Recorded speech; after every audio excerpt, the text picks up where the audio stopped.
Assalamualaikum warahmatullahi wabarakatuh. Salam.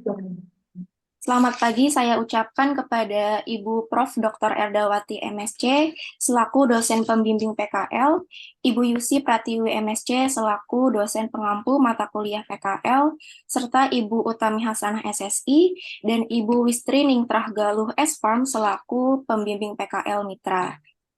Perkenalkan saya Davina sebagai moderator yang akan memandu berjalannya seminar pagi ini. Untuk sesi seminar pagi ini akan disampaikan oleh rekan mahasiswa kimia, yaitu Reni Mayanda dan Anissa Puspa, dengan tempat PKL di PT Ecolab Internasional Indonesia. Kepada Reni dan Anissa, saya persilakan. Vital to life in an ever-changing world. At Ecolab, we've spent the past 100 years taking a science-driven and customer-centric approach to solving the world's most complex problems, unwavering in our commitment to create a world in which we all thrive. And we're just getting started.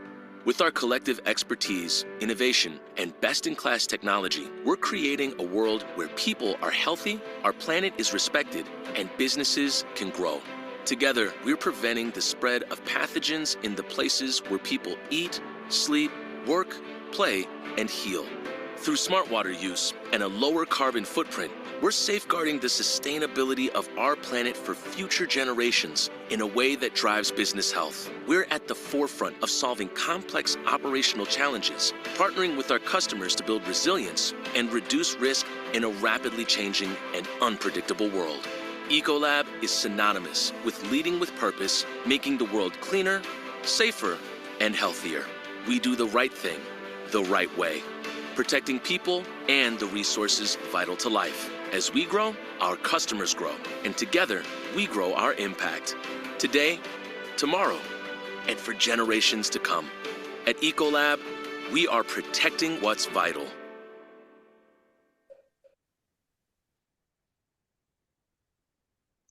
Baik, Assalamualaikum warahmatullahi wabarakatuh. Selamat pagi, Om Swastiastu, Namo Buddhaya, Salam Kebajikan Rahayu. Yang terhormat, Ketua Program Studi Kimia, Ibu Dr. Vera Kurnia Dewi MSI, dosen pembimbing PKL, Ibu Profesor Dr. Erdawati MSc, dosen pengampu mata kuliah PKL, Ibu Yusi Pratiwi MSc, pembimbing lapangan Regulatory Affairs, Ibu Apoteker Wisri Nintrah Galuh S.Farm, pembimbing lapangan Quality Control Ibu Utami Hasanah SSI, dan yang saya hormati seluruh mahasiswa program studi kimia Universitas Negeri Jakarta. Senang sekali rasanya hari ini dapat bertemu di program kegiatan seminar praktik kerja lapangan Merdeka Belajar Kampus Merdeka. Saya Reni Mayanda dan rekan kelompok saya Anissa Puspa Amalia. Di sini kami akan menjelaskan terkait apa itu Ecolab. Ecolab berada di headquarter in Saint Paul, Minnesota, United States of America. Berdiri sejak 1923, yang artinya Ecolab bertumbuh, berinovasi, dan memberi impact selama 100 tahun ini. Ecolab merupakan pemimpin keberlanjutan global yang menawarkan solusi dan layanan dalam Ecolab merupakan pemimpin keberlanjutan global dalam bidang air, kebersihan, pencegahan infeksi yang melindungi manusia dan sumber daya yang sangat penting bagi kehidupan. Berlandaskan seabad inovasi, Ecolab menyediakan solusi ilmiah komprehensif, wawasan berbasis data, dan layanan kelas dunia untuk memajukan keselamatan pangan, menjaga lingkungan yang bersih dan aman, mengoptimalkan penggunaan air dan energi, serta meningkatkan efisiensi operasional bagi pelanggan di seluruh dunia. Perusahaan Ecolab berada di seluruh dunia, salah satunya Southeast Asia, di negara Indonesia, Singapura, Malaysia, Thailand, Vietnam, dan Filipina. Di Indonesia sendiri memiliki 3 tempat, diantaranya Head Office PT Ecolab International Indonesia berada di Pondok Indah Office Tower, Jakarta Selatan, dan juga ada Manufacturing Plant di Nalkowater di Citerap, Bogor, Jawa Barat, dan juga Manufacturing Plant Ecolab di Jababeka, Cikarang, Jawa Barat. Pelaksanaan PKL MBKM saya di Head Office Pondok Indah dan rekan kelompok PKL MBKM saya, Anissa Puspa Amalia di Manufacturing Plant Cikarang, Jawa Barat. Baik, selanjutnya. Nah, yang selanjutnya ada core capabilities dari Ecolab itu sendiri. Yang pertama, ada chemistry and dispensing. Ini meliputi jaminan akurasi, keamanan, dan kualitas produk atau layanan. Dengan contoh mengembangkan formula inovatif untuk produk pembersih dan memastikan ketepatan dosis dan interaksi yang aman. Yang kedua, ada personalized service. Ini meliputi pelayanan yang disesuaikan dengan kebutuhan dengan menekankan komitmen untuk memahami kebutuhan klien. Dengan contoh bekerja sama dengan klien untuk mengembangkan layanan logistik yang memenuhi kebutuhan spesifik mereka. Yang ketiga, data driven insight. Ini meliputi wawasan berbasis data untuk keputusan tepat dengan menunjukkan kemampuan analisis data dan insight. Dan yang keempat, ada training. Ini dilakukan melalui pelatihan dan pengembangan dengan menunjukkan komitmen terhadap pengembangan SDM dengan tujuan peningkatan kinerja, loyalitas karyawan, inovasi, dan juga kepuasan pelanggan. Ya, selanjutnya Ecolab ini sudah bekerja sama dengan beberapa brand besar di berbagai bidang yang meliputi healthcare, food and beverage, life science, food retail and services, energy, industrial technology and manufacturing, dan lain-lain.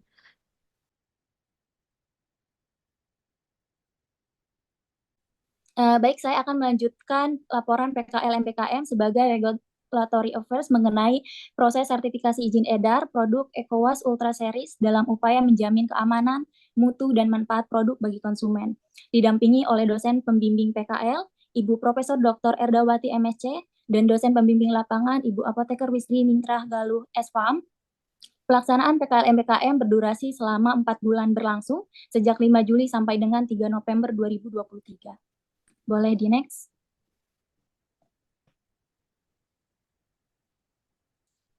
Di sini ada role job regulatory affairs berdasarkan hasil diskusi dengan pembimbing lapangan. Yang pertama goals-nya yaitu registrasi produk, peninjauan kepatuhan, dokumentasi regulasi, cross-function collaboration, training and development, regulatory research, dan juga proses improvement. Boleh di next.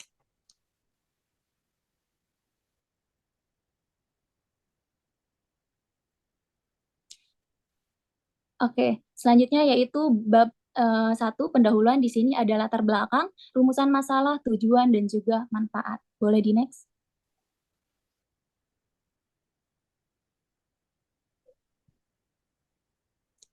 Kimia ada di segala tempat dan tersebar di mana-mana. Secara alamiah, segala sesuatu di sekitar kita, mulai dari udara dan air hingga produk dan teknologi yang kita gunakan setiap hari, bahkan jaringan hidup kita sendiri adalah kimia yang bergerak.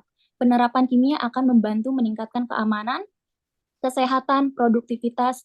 Lebih dari 96% dari semua barang yang diproduksi secara langsung terpengaruhi oleh kimia, baik sebagai bahan atau dalam proses produksi, termasuk dukungan tidak langsung, kimia menyentuh 100% barang manufaktur. Berkembangnya industri kimia membuka peluang bagi perusahaan di industri ini, terutama untuk produk pembersih rumah tangga. Diperkirakan pasar pembersih rumah tangga dan fasilitas umum global akan mencatat pertumbuhan Compound Annual Growth Rate CAGR sebesar 5,7% selama periode 2018 hingga 2023. Persaingan untuk produk pembersih rumah tangga dapat dikatakan sebagai persaingan paling terlihat dalam industri kimia karena berada dalam kontak langsung dengan seluruh masyarakat. Jumlah pesaing merupakan pertimbangan bagi para pengusaha untuk memasuki persaingan yang sangat ketat. Namun, perkembangan teknologi informasi di era industri 4.0 ini berkembang sangat pesat dan cenderung mengganggu pasar. Salah satu permasalahan utama dalam industri pembersih rumah tangga adalah ketidakpastian terkait keamanan, kualitas produk, dan beberapa produk mungkin mengandung bahan-bahan yang tidak sesuai standar atau bahkan bersifat berbahaya bagi kesehatan manusia. Terlebih lagi, tanpa adanya sistem sertifikasi izin edar yang ketat, sulit bagi konsumen dan pihak berwenang untuk memastikan bahwa produk pembersih beredar aman dan bermutu. Pentingnya sertifikasi izin edar dalam industri pembersih tidak hanya berkaitan dengan kesehatan konsumen, tapi juga dengan menjaga daya saing produk di pasar global. Sini berdasarkan latar belakang yang sudah saya paparkan, ada beberapa rumusan masalah Yang pertama yaitu bagaimana proses sertifikasi izin edar terhadap produk EcoWash Ultra Series dan juga apakah produk EcoWash Ultra Series dapat memenuhi standar yang ditetapkan oleh Kementerian Kesehatan. Nah, berdasarkan rumusan masalah tersebut, adapun tujuan dari penelitian ini yang pertama yaitu menganalisis prosedur regulasi untuk mendapatkan sertifikasi izin edar EcoWash Ultra Series dari Kementerian Kesehatan, dan juga yang kedua menganalisis keamanan, mutu, dan manfaat produk EcoWash Ultra Series sebelum diedarkan kepada konsumen. Nah, berdasarkan tujuan tersebut, adapun manfaat untuk penelitian ini yang pertama yaitu diharapkan hasil dari penelitian produk PT Ecolab International ini yaitu EcoWash Ultra Series dapat terjamin keamanan, mutu, dan manfaat produk terhadap konsumen, dan juga dapat meningkatkan daya saing produk di pasar global, dan yang terakhir dapat meningkatkan pertumbuhan ekonomi melalui sertifikasi izin edar yang diberikan oleh Kementerian Kesehatan. Boleh di next. Selanjutnya yaitu bab 2, tinjauan pustaka dan perumusan hipotesis. Tinjauan pustaka, selanjutnya. Nah, yang pertama yaitu perbekalan kesehatan rumah tangga. Mungkin di sini Bapak Ibu dan juga teman-teman semua, apa sih yang termasuk dari perbekalan kesehatan rumah tangga itu? Jadi yang kalau di Kementerian Kesehatan itu yang selanjutnya disingkat menjadi PKRT adalah alat, bahan atau campuran bahan untuk pemeliharaan dan perawatan untuk kesehatan manusia yang ditujukan untuk penggunaan di rumah tangga dan juga fasilitas umum. Nah, PKRT ini ditetapkan berdasarkan kriteria sebagai berikut. Yang pertama, produk yang menggunakan peralatan manual sampai semi otomatis dalam proses produksinya. Dan juga yang kedua, produk yang beresiko rendah bagi pengguna. Yang ketiga, produk non-invasif. Yang keempat, produk non-steril. Yang kelima, produk non-elektrik. Yang enam, produk tidak mengandung antiseptik dan disinfektan. Dan yang ketujuh, proses produksi tidak perlu penanganan limbah. Nah, berdasarkan risiko yang ditimbulkan akibat penggunaan PKRT terhadap pengguna, dapat diklasifikasikan produk PKRT berdasarkan Peraturan Menteri Kesehatan Nomor 62 Tahun 2017 seperti pada tabel berikut. Jadi di sini ada kategori dan juga subkategori, yang dimana itu ada kelas 1, risiko rendah, tidak dapat menimbulkan akibat. Jadi di sini ada tisu dan kapas. Terus juga yang kelas 2 risiko sedang di sini dapat menimbulkan akibat seperti iritasi dan korosif. Dan di sini ada sediaan untuk mencuci, pembersih, perawatan bayi dan ibu, antiseptika dan disinfektan, dan juga pewangi. Dan selanjutnya yaitu kelas 3 risiko tinggi dapat menimbulkan akibat seperti karsinogenik, yaitu pestisida rumah tangga. Nah, untuk Ecolab sendiri yaitu berfokus pada bidang sediaan untuk mencuci, pembersih, antiseptika dan disinfektan. Selanjutnya,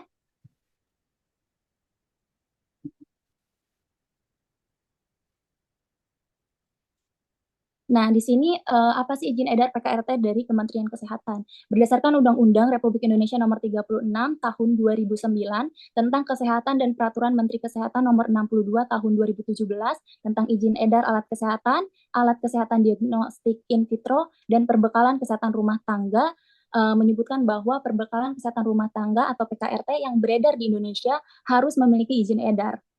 Izin edar PKRT dimaksudkan untuk pengendalian PKRT dalam rangka menjamin keamanan, mutu, dan kemanfaatan produk baik produksi dalam negeri maupun impor.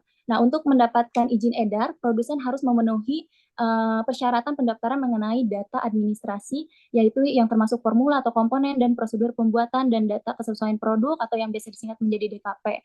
Nah, persyaratan izin edar dapat disesuaikan dengan asal produk dalam negeri atau impor dengan persyaratan seperti pada tabel 2 ini, yaitu yang pertama ada data administrasi, itu ada sertifikat produksi. Terus yang kedua ada sertifikat dokumen yang menyebutkan kesesuaian PKRT standar produk. Yang ketiga surat pernyataan bersedia melepas keagenan.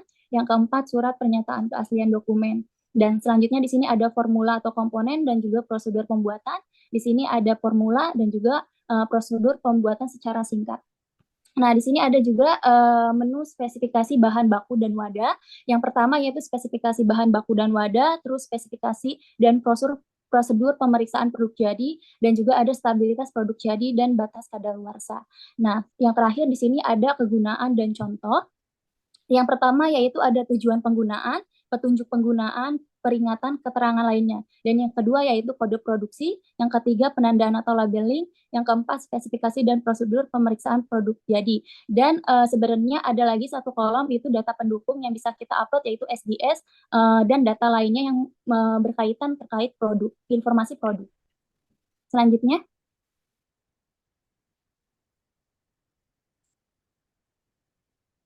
baik, di sini pendaftaran izin edar PKRT dilakukan secara online melalui website dengan laman regalkes.kemenkes.go.id. Nah, di sini juga ada alur tahap registrasi izin edar, jadi nanti si pemohon mengupload data, terus juga memverifikasi kelas, kelas 1, kelas 2, atau kelas 3 kategorinya. Nah, selanjutnya yaitu melakukan pembayaran dan melakukan evaluasi. Nah, apabila dievaluasi ini dinyatakan sesuai persyaratannya lengkap, nah akan proses tanda tangan nih. Namun apabila data yang tidak sesuai, nah itu bisa jadi langsung ke penolakan atau bisa jadi ada bisa menginput berkas yang relevan, berkas yang sesuai untuk memenuhi persyaratan tersebut. Boleh di next?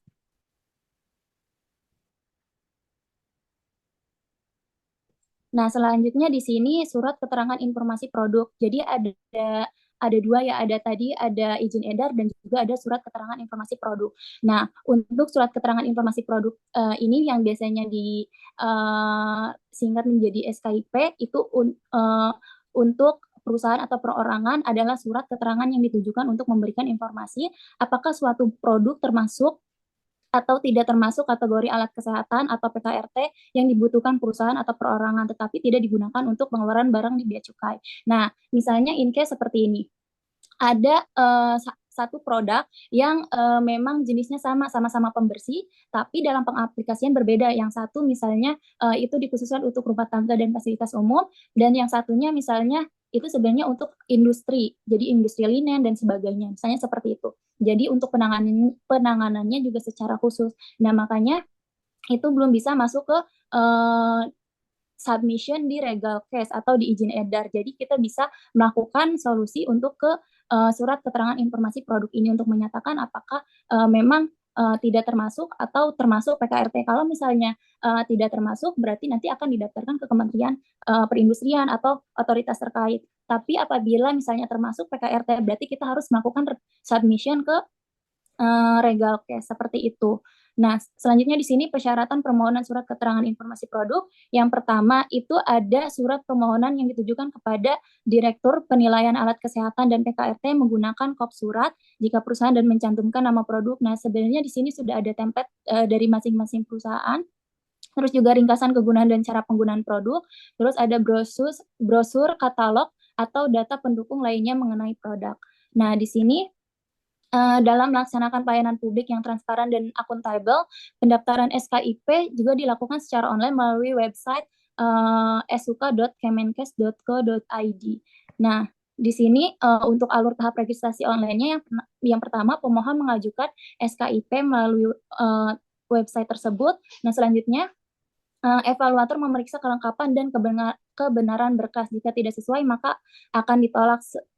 Sudah sesuai, maka proses akan dilanjutkan. Nah, ini berbeda prosesnya. Kalau untuk yang izin edar, itu melalui pembayaran dulu, baru diregistrasi, dievaluasi. Nah, tapi kalau misalnya untuk di SKIP ini, dia melalui evaluator dulu. Kalau misalnya lolos persyaratannya berarti melakukan pembayaran. Tapi kalau misalnya ditolak, kita melakukan submission ulang sampai memang sesuai datanya. Seperti itu. Selanjutnya.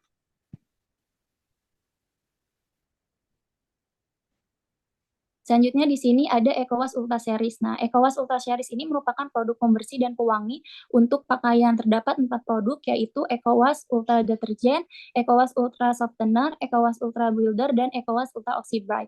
Nah, untuk EcoWash Ultra Detergent itu merupakan deterjen laundry yang ramah lingkungan dengan formula bebas NPA yang dirancang untuk dengan cepat menembus dan mengangkat tanah dari atau kotoran dari linen. Nah, dapat digunakan pada kain putih dan berwarna. Di sini ada EcoWash Ultra Softener, di mana EcoWash Ultra Softener itu merupakan konsentrat pelembut kain, mengurangi kemelekatan statis pada kain alami dan kain sintetis dan meningkatkan pengkondisian kain. Dengan cepat memberikan kelembutan, kehalusan pada kain sekaligus membuat menyetrika dan melipat menjadi lebih mudah. Nah, selanjutnya yaitu EcoWash Ultra Oxy Bright, yaitu memutih oksigen pekat penghilang noda yang efisien pada suhu 70-80 derajat Celcius pada semua kain, memperpanjang umur kain dengan minimalkan kekuatan daya tarik serat.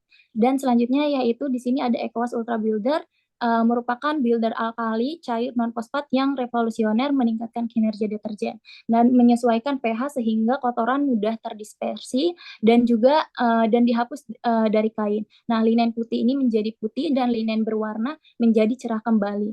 Dan ini cocok digunakan dengan mesin cuci otomatis. Di sini ada bab 3 metodologi penelitian, alat dan bahan, dan juga ada prosedur penelitian. Boleh di next? Untuk alat dan bahan sendiri di sini berupa berkas atau berkaitan dengan dokumen registrasi produk.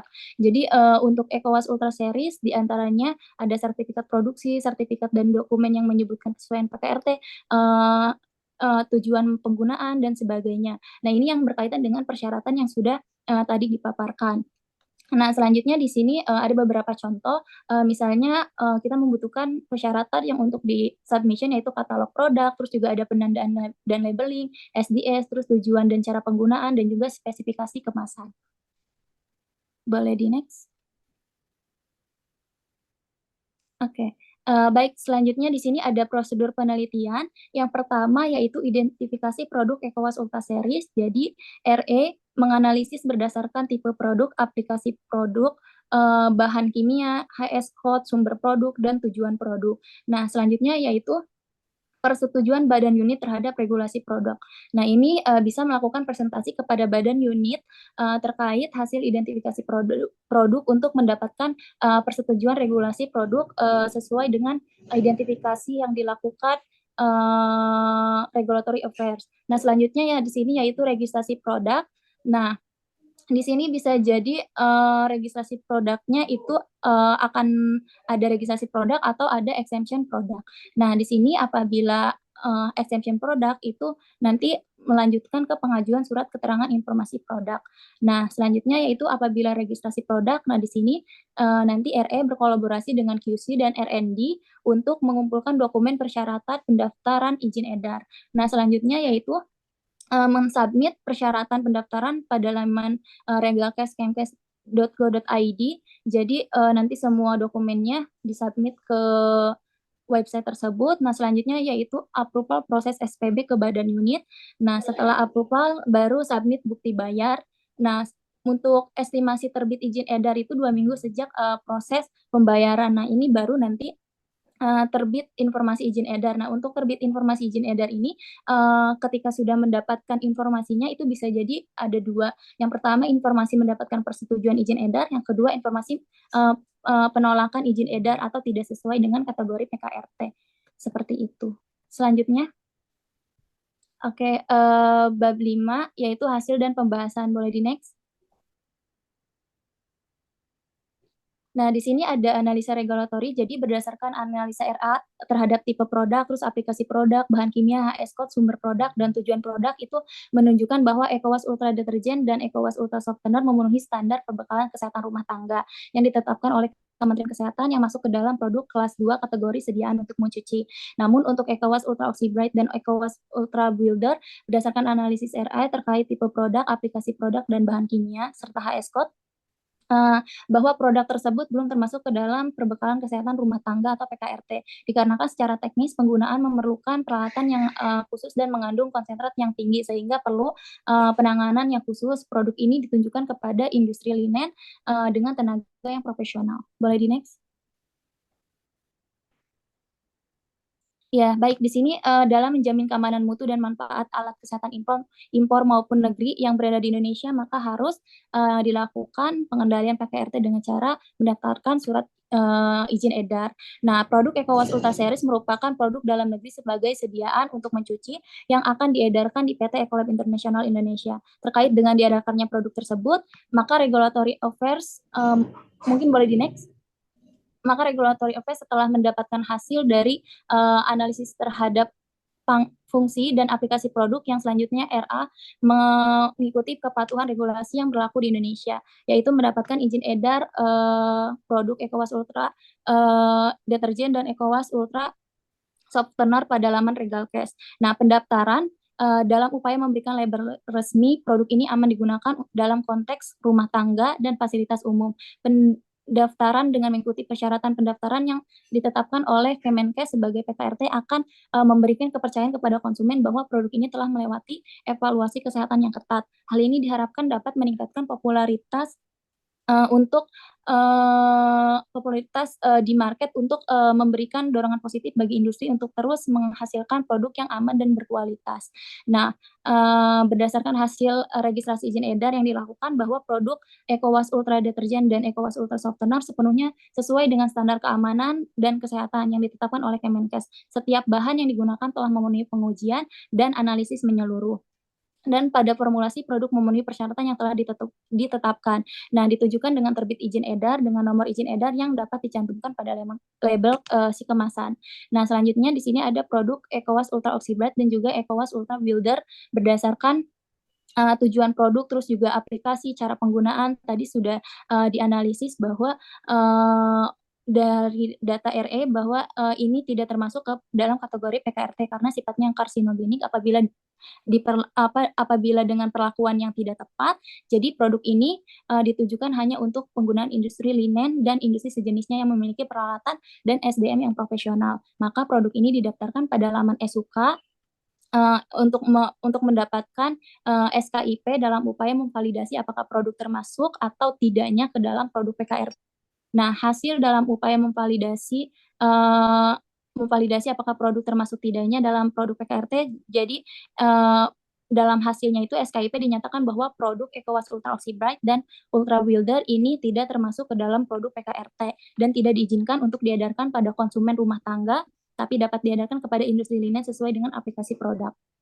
Nah, di sini ada contoh sertifikat izin PKRT selanjutnya. Di sini juga ada penandaan dan labeling untuk produk. Jadi sesuai peraturan Menteri Kesehatan nomor 1190 Menteri Kesehatan per 12/2010. Jadi nanti untuk nomor izin edarnya dimasukkan ke dalam label atau kemasan produk yang sudah ditanda lingkar merah. Selanjutnya, yaitu kesimpulan. Deterjen dan softener masuk ke dalam PKRT dan EcoWash Ultra Builder dan juga Oxybright tidak termasuk produk PKRT, dan pentingnya untuk memastikan bahwa semua produk mematuhi regulasi yang terkait yang ditetapkan undang-undang Kemenkes, dan juga ini memastikan bahwa selanjutnya kita harus kritis dan kontrol produk di market. Nah, untuk sarannya dengan memahami klasifikasi dan persyaratan regulasi, perusahaan dapat memastikan keberlanjutan operasional dan kepatuhan produknya di pasar Indonesia. Nah, selanjutnya, di sini ada daftar pustaka yang saya menjadi acuan dalam penyusunan ini. Selanjutnya, di sini ada dokumentasi pengalaman yang diberikan oleh Ecolab selama 4 bulan. Sekian presentasi dari saya. Saya lanjutkan kepada Anissa Puspa.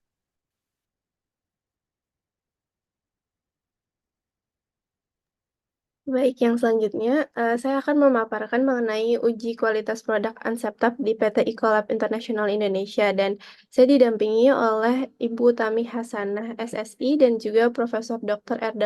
Erdawati MSc. Boleh di next. Baik, yang pertama ada pendahuluan. Produk kimia dan pembersihan adalah salah satu sektor yang tidak hanya memainkan peran penting dalam menjaga kebersihan. Proses pengujian pada produk dilakukan untuk memastikan kualitas sampel produk telah memenuhi standar kualitas yang telah ditetapkan. Dan pengujian sampel produk ini meliputi beberapa parameter yang harus dipenuhi. Jika produk yang diuji tidak memenuhi parameter pengujian yang telah ditetapkan, maka produk tersebut tidak lolos uji dan tidak dapat diedarkan. Anseptap sendiri merupakan suatu produk pembersih alkali terklorinasi yang berbentuk cairan berwarna kuning untuk menghilangkan sisa lemak dan protein pada instalasi pipa pada industri makanan dan minuman. Untuk memastikan agar kualitas produk Anseptab ini terjaga, maka dilakukan pengujian pada setiap batch produk sesuai dengan parameter yang telah ditetapkan. Parameter yang digunakan pada pengujian produk Anseptab ini meliputi pengukuran pH, spesifik gravity, analisis kadar klorin, dan juga kadar aktif alkalinity. Dan semua parameter yang digunakan ini mengacu pada Quality Assurance Test Method atau QATM. Uji kualitas menjadi suatu langkah yang digunakan dalam menjaga mutu produk untuk memastikan bahwa produk tersebut telah memenuhi standar kualitas yang telah ditetapkan oleh perusahaan dan juga mematuhi regulasi yang berlaku dalam industri. Sehingga secara garis besar penelitian ini ditujukan untuk melakukan percobaan untuk mengetahui kualitas produk Anseptab di PT Ecolab Internasional Indonesia, dan hasil yang diperoleh ini akan dibandingkan dengan spesifikasi produk yang telah ditetapkan. Boleh di next. Selanjutnya, berdasarkan latar belakang yang telah disebutkan sebelumnya, maka didapatkan rumusan masalah, yaitu yang pertama, apa saja kriteria kualitas yang menjadi fokus dalam uji kualitas produk Anseptab di PT Ecolab ini, dan bagaimana perusahaan memastikan produk tersebut memenuhi kriteria tersebut. Yang kedua, bagaimana proses pengujian produk Anseptab di PT Ecolab Internasional Indonesia, dan yang terakhir, apakah data hasil pengecekan produk Anseptab di PT Ecolab Internasional Indonesia ini sesuai dengan standar yang telah ditetapkan. Yang selanjutnya ada tujuan dan manfaat penelitian. Tujuan dari penelitian ini adalah mengevaluasi kualitas produk Anseptab yang diproduksi dengan menganalisa hasil pengujian sehingga dapat diketahui bahwa produk tersebut ini yang diproduksi ini telah memenuhi standar kualitas yang telah ditetapkan oleh perusahaan. Adapun manfaat yang dapat diambil dari penelitian ini adalah yang pertama, dapat mengidentifikasi potensi perbaikan yang diperlukan pada produk Anseptab apabila terdapat ketidaksesuaian, sehingga dapat terus menjaga dan meningkatkan kualitas dari produk tersebut. Dan yang kedua, memberikan informasi mengenai industri produk kimia dan pembersihan termasuk praktik-praktiknya dalam menjaga mutu produk. Baik, yang selanjutnya ada tinjauan pustaka. Oke, yang pertama mungkin saya akan menjelaskan mengenai definisi dari disinfektan itu sendiri. Jadi, disinfektan itu sendiri adalah senyawa kimia yang digunakan untuk melakukan disinfeksi pada benda mati. Secara umum ini, disinfektan atau pembersih adalah zat kimia yang dimaksudkan untuk mematikan mikroba patogen. Dan disinfektan yang ideal ini adalah disinfektan yang bekerja dengan cepat dalam menginaktivasi mikroorganisme pada suhu kamar, memiliki spektrum aksi yang luas, dan juga aktivitasnya tidak dipengaruhi oleh bahan organik, pH, ataupun kelembapan. Disinfektan ini sendiri memiliki beberapa persyaratan, yaitu yang pertama, disinfektan harus mampu menghancurkan atau menginaktivasi berbagai jenis mikroorganisme. Yang kedua, disinfektan ini harus memiliki kemampuan untuk larut dalam air atau pelarut lainnya hingga kadar yang diperlukan. Yang ketiga, disinfektan harus tetap stabil dalam jangka waktu yang wajar, dan perubahan yang minimal pada sifat kimia dalam disinfektan adalah penting karena hal ini atau perubahan ini dapat mempengaruhi efektivitasnya dalam membunuh mikroorganisme. Untuk Anseptab itu sendiri adalah salah satu produk pembersih yang diproduksi oleh PT Ecolab, dan Anseptab adalah salah satu disinfektan yang berbentuk cairan berwarna kuning untuk menghilangkan sisa lemak dan protein dari instalasi pipa pada industri makanan dan minuman. Zat aktif yang terkandung dalam Anseptab itu sendiri yaitu klorin sebagai disinfektan dan aktif alkalinity sebagai pembersih pengotor organik seperti lemak dan protein. Dan untuk menjadikan Anseptab menjadi disinfektan atau pembersih yang sesuai dengan persyaratan yang telah disebutkan, maka sebelum diedarkan ini dilakukan beberapa pengujian yang telah ditetapkan oleh perusahaan seperti Mungkin kalau dalam produk unseptab itu sendiri dilakukan pengujian seperti pengukuran pH, specific gravity, analisis kadar klorin, dan juga kadar aktif alkalinity. Oke, di next. Selanjutnya ada metodologi penelitian.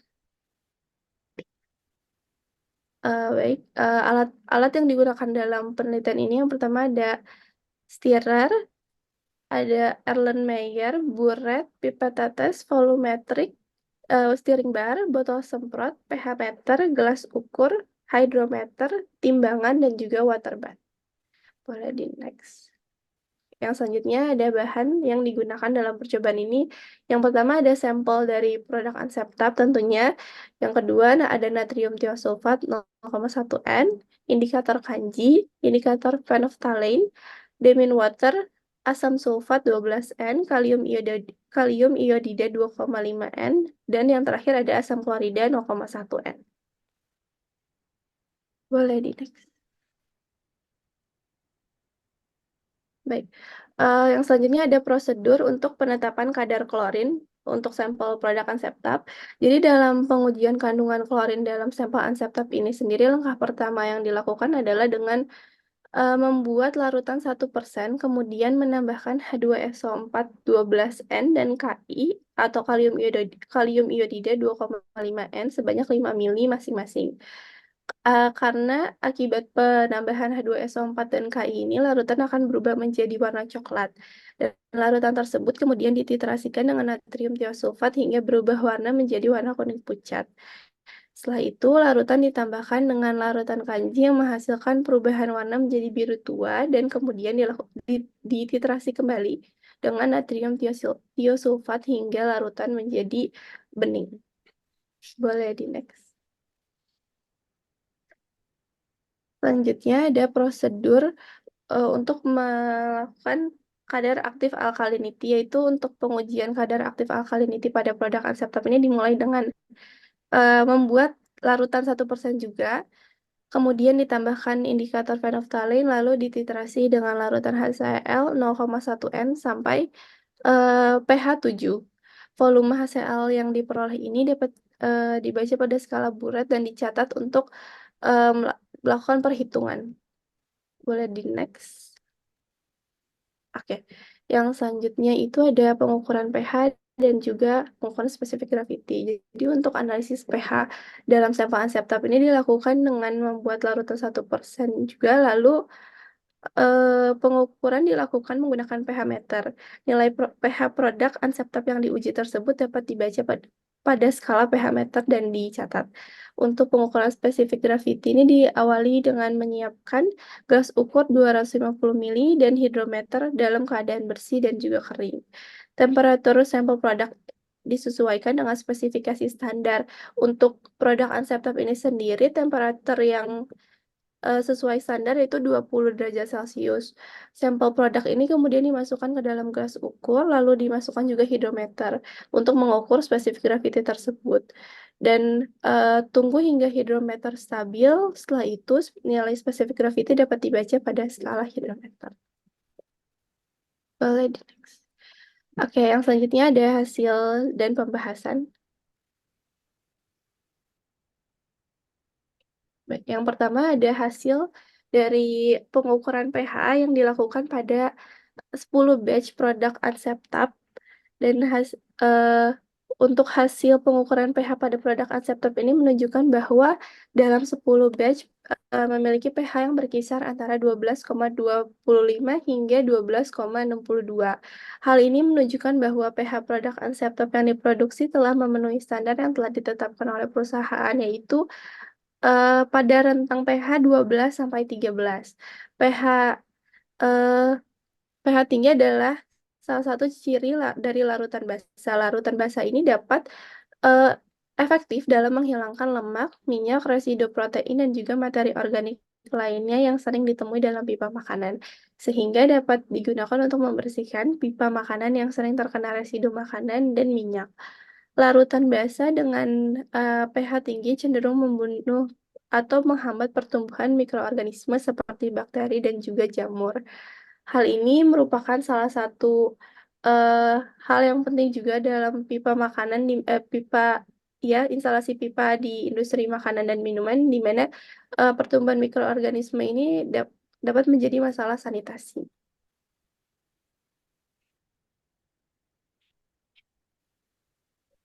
Yang selanjutnya ada pengukuran spesifik gravity. Jadi spesifik gravity ini adalah perbandingan massa jenis suatu zat dengan massa jenis air. Spesifik gravity adalah salah satu ukuran yang digunakan untuk menilai konsistensi produk dari setiap batch produksi dan memastikan apakah larutan pada produk telah mencapai tingkat homogenitas yang telah diinginkan. Pada slide ini menunjukkan hasil pengukuran dari parameter spesifik gravity pada produk Unceptab dari masing-masing batch.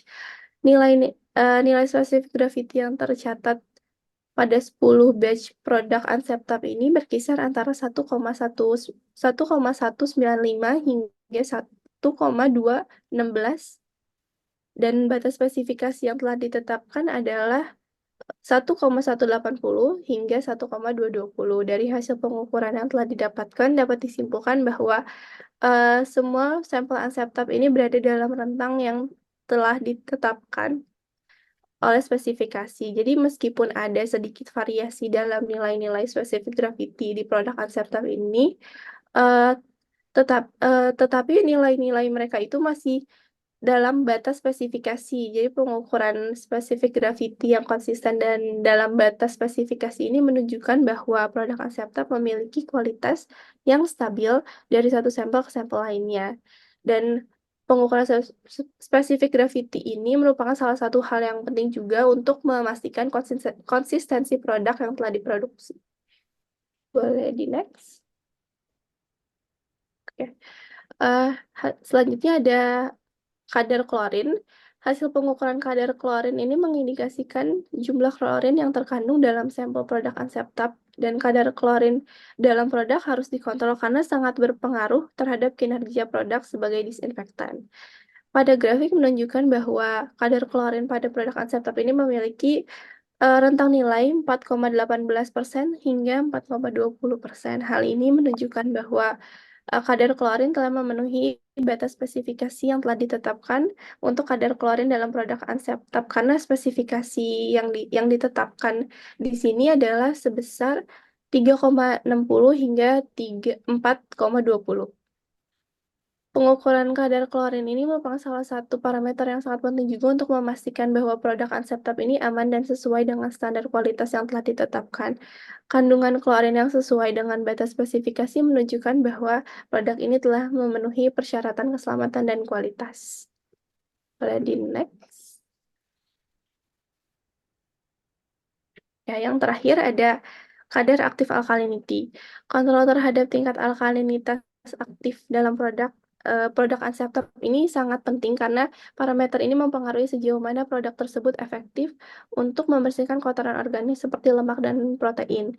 Berdasarkan hasil pengujian, nilai-nilai yang didapatkan dari pengujian ini menunjukkan bahwa kadar aktif alkalinity pada produk Unceptab berada di kisaran nilai sekitar 10,1 sampai 10,34%. Hal ini mengindikasikan bahwa kadar aktif alkalinity produk sesuai dengan standar yang telah ditetapkan oleh perusahaan, yaitu standar yang ditetapkan sekitar 9,20 hingga 10,40%. Alkalinitas ini memegang peran penting dalam formulasi deterjen terutama dalam proses pembersihan. Boleh di next. Yang selanjutnya ada kesimpulan. Hasil pengujian yang telah dilakukan ini menunjukkan bahwa produk Unceptab memenuhi standar spesifikasi untuk setiap parameter yang diujikan. Dalam analisis hasil pengukuran dan penetapan selama pengujian dapat disimpulkan bahwa produk Unceptab ini memiliki kualitas yang terjaga dengan baik. Hal ini karena setiap parameter uji berada dalam rentang standar yang telah ditetapkan oleh perusahaan dan menunjukkan kesesuaian yang baik dengan standar kualitas yang berlaku. Mungkin sekian dari saya dan Reni, dikembalikan kepada Davina. Terima kasih. Oke, baik. Terima kasih Anissa dan juga Reni untuk presentasinya. Selanjutnya saya akan membuka sesi tanya-jawab.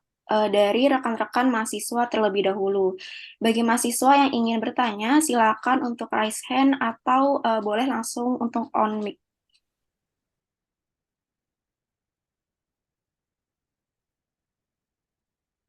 Karena itu mahasiswanya.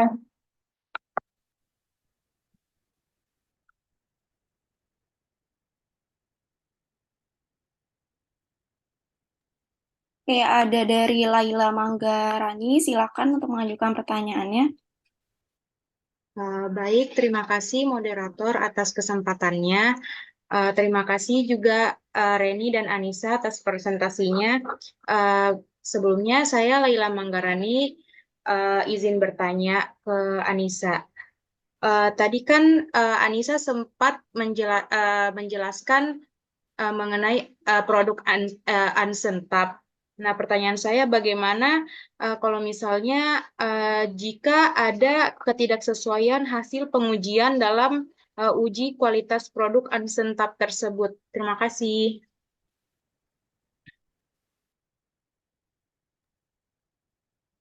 Oke, baik. Dari Reni ataupun Anissa, silakan menjawab. Ya, baik. Terima kasih atas pertanyaannya. Mungkin saya akan langsung menjawab pertanyaan dari Laila, yaitu pertanyaannya bagaimana jika terjadi ketidaksesuaian. Mungkin kalau dalam kasus uji kualitas ini, jika terdapat ketidaksesuaian dari hasil pengujian, maka hal tersebut akan segera diselidiki oleh tim QC, dan tim QC ini juga akan bekerja sama dengan tim produksi untuk mencari penyebab ketidaksesuaian hasil pengujian dan mungkin akan langsung mengambil tindakan untuk mengatasinya. Jadi yang pertama itu garis besarnya itu mungkin dicari dulu penyebabnya apa, lalu langsung segera mengambil tindakan perbaikan pada produknya. Mungkin sekian jawaban dari saya.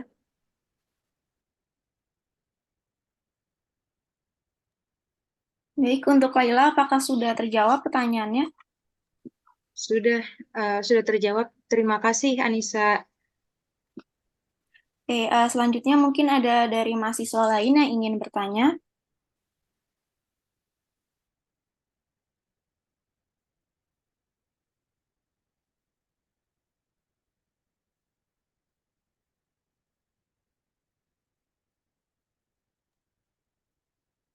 Ayo dipersilahkan.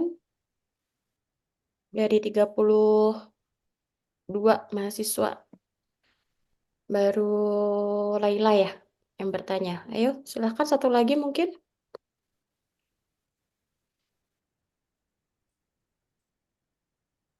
Ada lagi Davina. Hah? Tidak ada kayaknya, Bu. Ya. Ah,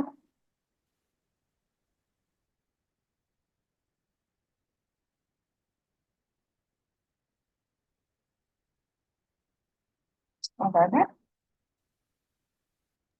Atau mau ditunjuk saja ya Bu Erda ya?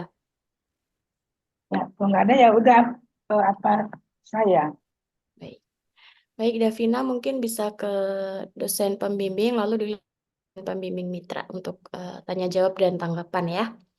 Ya, baik Ibu, saya persilakan Prof. Erda untuk menanggapi atau bertanya terlebih dahulu. Bisa dulu nih saya. Jadi tadi kan ada kan untuk ada klorin kan, benar nggak? Iya, Bu. Nah, itu kan ada batas atas ya, ada batas bawahnya nggak? Batas bawahnya ada, Bu. Untuk klorin itu batas bawahnya Mana batas di bawahnya? 3,6 itu yang di grafik, pada grafik yang warna biru itu batas bawah spesifikasi, itu nilainya Oh, 3,6%. jadi ini yang merah ini kan batas klorin ya. Batas Iya, yang bawahnya, atasnya nggak ada, batas batas atas. atasnya 4,2. Jadi hasil dari pengujian itu 4,2, udah kontrolnya sama ya. Kamu tuh nggak, bagaimana caranya menentukan kadar batas atas batas bawah? Pernah tanya nggak ke orangnya, ke itu pembimbing? Bagaimana caranya menentukan kadar batas bawah, batas atas? kalau untuk menentukannya saya mungkin ini mengacu pada quality assurance test metode-nya, Bu, ada dokumen mengenai batas atas dan batas bawahnya, tapi untuk Iya, tapi dapat angka itu dari mana? Apa boleh nggak kita tetapkan 6, 5, 2 gitu? Mesti ada cara mendapatkannya. Nggak pernah belajar, nggak pernah baca, nggak pernah nanya. kalau untuk Bisa, itu ya perusahaan menetapkan 4,2, tapi kan kamu terus tanya, dari mana datangnya 4,2? Apa kita boleh semau-maunya aja menerapkan angka itu? Kalau menurut SNI ada nggak? kalau menurut ini untuk penetapan batas bawah batas atas itu biasanya dalam kasus ini ditetapkan oleh perusahaannya, Bu. Dan kalau misalkan untuk Iya, ya udah. batas atas Jadi dan batas bawah, kamu ya, jadi tapi dia tahu tentu ada cara untuk menentukan bagaimana menetapkan batas atas batas bawah. Nah, coba waktu di statistik kamu belajar nggak ini peta kontrol di statistik? Coba ya, ada. Jadi ada di statistik itu namanya bagiannya itu kontrol quality. Jadi gunanya untuk menentukan batas atas batas bawah. Jadi kalau seandainya apa ada produk kita kadar kalorinya di atas batas atas, berarti produknya di reject, ya. Tapi dari mana datang mendapatkan angka 4,2, angka 3,6? Nah, itu ada caranya ya. Baca di statistik ya. iya. Terus kamu enggak pernah baca menurut SNI berapa kadar klorinnya? Kadar klorin untuk pembersih gitu. Kan misalnya dalam air minum ada kan, dalam air minum kadar klorin sekian batasnya menurut SNI, menurut menurut Kementerian KLH, menurut gubernur itu beda-beda. Contohnya misalnya dalam air minum ya. Dalam air minum itu ada 3 peraturan, ada Menkes, ada KLH, ada SNI, kadar klorinnya sekian. Nah, untuk pembersih ini pernah baca nggak di SNI berapa? Enggak pernah baca. Jadi kamu kalau misalkan mau ekspor barang nih, kita merujuk kepada SNI. Misalkan, tapi kalau misalkan kita mau ekspor barang ke Jepang, Jepang juga punya sendiri, dia punya JIS, atau ke Inggris dia punya British apa ya, British apa saya lupa, BP apa ya. Jadi beda-beda, setiap negara tuh punya standar masing-masing gitu. Perusahaan juga punya gitu. Tapi kan perusahaan harus mengacu pada SNI. Dia nggak boleh melebihi SNI gitu ya. Tahu nggak kamu Iya, SNI apa kepanjangannya? standar nasional Indonesia, Bu. Kalau Nah, iya. Jadi kalau kita memproduksi di Indonesia harus sesuai dengan SNI. Tapi nanti kalau kita mau ekspor, misalnya kemana, ke Jepang ya, kita ikutin JIS-nya dia. Makanya kamu pernah dengar kan barang-barang kita itu banyak ditolak, udah dikirim, tapi ditolak karena nggak sesuai dengan standar mereka gitu ya. Nah, itu aku nggak tahu. Ini satu-satu aja, kita klorin aja nih. Terus yang tadi itu kan pH, coba lihat pH. pH. Hmm. Ini, nah ini dia kan punya ya, eh, hanya satu ya, ini ya bedanya, hanya satu angka. Sangat ini ya, sangat apa, 12 dan 13, batas atasnya 13, batas bawahnya 12 ya. Jadi iya, sangat pH, sangat basah ya.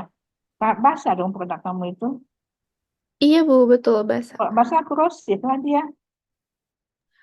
Kok Iya, kamu tangan kamu ini enggak gatal-gatal enggak? karena kan ya, jadi kan tadi telah udah di-mention juga, Bu, untuk pH itu berada di rentang 12 sampai 13. Jadi tadi juga ada pengukuran kadar aktif alkalinity itu untuk menjaga bahwa pH-nya itu tetap di rentang segitu, karena biasanya itu pada instalasi pipa di industri makanan dan minuman itu biasanya Iya, di oke. rentang segitu. Tapi kan kamu berpikir itu, oh, kalau sangat basah itu kan dia bisa korosif gitu. Kalau kena tangan juga bisa gatal-gatal tuh tangan. Pernah nggak menanyakan ke pembimbingnya, oh, dia harus basah karena dia untuk membersihkan pipa-pipa pada makanan. Kan gitu kan ya? Iya, Bu, Ya, untuk itu kan membersihkan. lemak-lemak isinya. Lemak, minyak kan ya? Iya, Ya. lemak. Minyak. Nah, Betul. menurut teori benar nggak sih untuk menaruhkan lemak itu diperlukan basa yang tinggi? Pernah nggak baca teorinya? Bagaimana cara menaruhkan lemak-lemak pada makanan? Apakah memang perlu pH-nya tinggi banget? Ini kan tinggi sekali ini, basah sekali. Kamu nggak pernah tanya, ini basahnya tinggi, apa nggak menyebabkan korosif pada pipa-pipa itu? Kalau Ya, untuk yang korosif itu, Bu, eh, kebetulan di pH segitu, itu eh, batasnya itu 13, Bu. Jadi mungkin di atas 13 itu mungkin akan menimbulkan korosif. Cuman karena ini kan itu kok pH itu 13 sampai 14 itu nggak beda jauh. Pokoknya itu udah sangat basah gitu. Karena 10 aja itu udah basah sebetulnya, udah basah banget gitu. Nah, ya, coba kau pikirkan ya. Coba tanya lagi, tanya ulang lagi. Ini bagaimana efeknya terhadap sifat korosif pada pipa-pipa itu. Kok pH-nya setinggi ini gitu ya. baik, Bu. Ya. Iya. Nah, karena atau aku baca buku-buku, apakah memang untuk menaruhkan lemak-lemak itu perlu pH yang tinggi? Karena kan nanti kan seandainya ini dibuang ke lingkungan, kalau kamu cuci pipa, kemudian pH-nya tinggi, dibuang ke lingkungan, menyebabkan lingkungan pH-nya tinggi, ikan bisa pada mati, tanaman pada mati, karena ini pH-nya tinggi sekali gitu. Coba tanya ya, atau aku baca di teorinya. Ya, Baik. 2 itu aja dulu. Ya, terima kasih. Kok yang lainnya kan nggak ada SPGR ya. SPGR-nya itu tadi berapa paling tinggi dia SPGR-nya?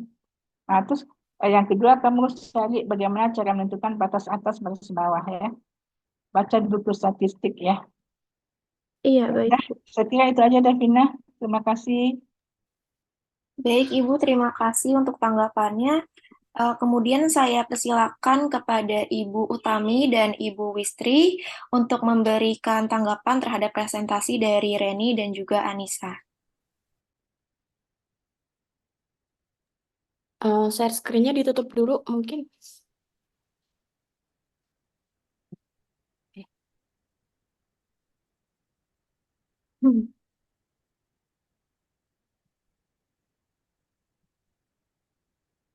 Bagaimana dari Ibu Ade Wistri dan Ibu Utami, apakah mungkin ada tanggapan, saran atau masukan terhadap presentasi Anissa dan Reni? Dipersilahkan. Baik, Ibu Yusi, apakah suara saya terdengar, Ibu? Ya, terdengar jelas Ibu Wistri. Baik, terima kasih sekali lagi Ibu Yusi dan Mbak Reni, serta Ibu Eder ya, untuk undangannya hari ini. Eh, Selama saya ingin memberikan tanggapan saja terkait dengan program PKL yang Mbak Reni dan Mbak Nisa eh, lakukan di PT Ecolab, sejauh ini selama program ini berjalan, Mbak Reni khususnya karena Mbak Reni ini ada di bawah bimbingan saya, Mbak Reni sudah menjalankan program dengan sangat baik dan paparan materinya tadi sudah sedemikian rupa disusun dengan baik dan disampaikan dengan sangat baik juga hari ini. Kalau dari saya sih itu aja, Ibu. Ya, baik. Terima kasih Ibu Wistri. Kemudian saya persilakan Ibu Yusi selaku dosen pengampu mata kuliah PKL untuk memberikan tanggapannya, Bu. Baik, terima kasih Davina. Tadi dari Ibu Wistri ya, mungkin dari Ibu Utami ada masukan Ibu atau mungkin ada pertanyaan yang harus dikonfirmasi, dipersilahkan. Halo. Iya Ibu. Alhamdulillah. Sinyal ya Ibu ya. Ya, mohon maaf Bu. Ya, tidak apa-apa Ibu. Ya, terima kasih Bu Yusi, Mbak Davina, Ibu Erda, dan Reni, Nisa, dan teman-teman kimia UNJ sekalian. Saya mengucapkan terima kasih terkait dengan pemaparan yang sudah disampaikan oleh Reni dan Anissa Dalam hal ini saya selaku rekan di lapangan untuk Anissa Puspa saat melakukan PKL selama 4 bulan di PT Ecolab, saya juga mengucapkan banyak terima kasih karena selain dengan Anissa ini menggali informasi atau ilmu terkait dengan proses analisa untuk produk yang telah dipaparkan tadi, Anissa juga telah banyak membantu kami di sini, Bu, dalam hal praktik yang lain. Mungkin saya sedikit mau menjelaskan terkait dengan pertanyaan Ibu Erda untuk penetapan limit dari parameter analisa dari produk kami, bahwa memang dalam hal ini PT Ecolab seperti yang sudah disampaikan merupakan perusahaan yang base-nya adalah di Amerika. Jadi untuk terkait dengan semua formulasi mulai dari BOM yang digunakan, material yang digunakan, kemudian mixing instruction dan juga proses analisa semuanya sudah ditentukan oleh tim R&D yang ada di pusat, dalam hal ini dari Ecolab. Jadi memang betul yang disampaikan oleh Bu Erda bahwasanya kalau di Indonesia ini kita punya acuan terkait dengan standar itu adalah mengacu pada SNI, kemudian kalau di Jepang ada JIS seperti itu ya. Nah, kalau di kami itu semua data terkait dengan penentuan limit parameternya adalah dari tim R&D yang mengelola. Sedangkan untuk dari plan manufacturing sendiri kami menerima satu bucket yang sudah berisi formulasi mulai dari BOM, mixing instruction dan juga bill of quality atau apa saja yang harus dianalisa, kemudian limitnya seperti itu, Bu. Nah, nanti mungkin Nisa kita bisa berkomunikasi lagi ya untuk memenuhi apa yang masih menjadi pertanyaan dari yang disampaikan oleh Bu Erda tadi. Itu, Bu, saya rasa terima kasih atas kesempatannya dan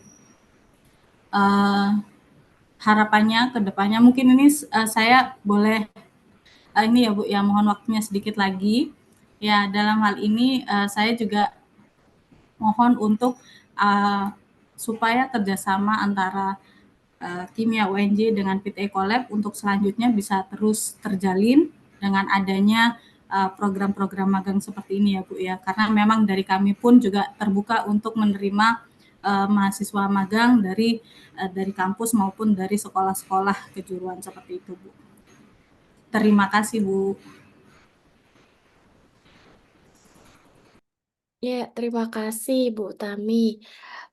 Baik, selanjutnya mungkin saya sedikit ini ya Ibu izin untuk bercerita Bu Tami dan Ibu Istri. Jadi untuk magang ya khususnya untuk MBKM ini, PKL MBKM ini merupakan program pemerintah ya, Kementerian Pendidikan dan Kebudayaan, khususnya untuk memfasilitasi mahasiswa agar bisa mengaplikasikan teori yang telah dipelajari selama mereka menempuh pendidikan formal di universitas sebelum mereka nanti akan siap diterjunkan ke dunia pekerjaan secara nyata. Jadi sebelumnya saya dari atas nama program studi kimia Fakultas FMIPA UNJ mengucapkan banyak-banyak terima kasih kepada pihak Ecolab beserta jajarannya, kemudian terkhusus kepada Ibu Utami dan Ibu Wistri telah bersedia menerima dengan baik anak-anak kami, yaitu ada Reni dan Anissa untuk melakukan program MBKM magang selama 4 bulan ya, Bu, kurang lebih di Ecolab. Nah, saya kurang tahu nih apakah memang ini yang pertama kali dari mahasiswa kimia UNJ atau mungkin sudah ada pernah mahasiswa kami di Ecolab, Bu? Ya Bu, kalau untuk di Plan Manufacturing Cikarang sendiri, saya rasa ini yang pertama ya Bu dari UNJ seperti itu. Tahu kalau dari Mbak Ade Wistri dari regulatori pernah menerima dari mahasiswa UNJ atau belum ya Mbak? Ini yang pertama juga sih Bu, kebetulan. Sama seperti yang Mbak Tami tadi sebutkan, mudah-mudahan kita bisa lanjut ya Bu ya. Iya benar hubungannya. sekali. Jadi Karena memang kebetulan Perusahaannya basicnya itu kimia, Bu. Jadi memang banyak sekali chemist yang ada di Ekolab ini, gitu. Jadi mudah-mudahan bisa berkelanjutan.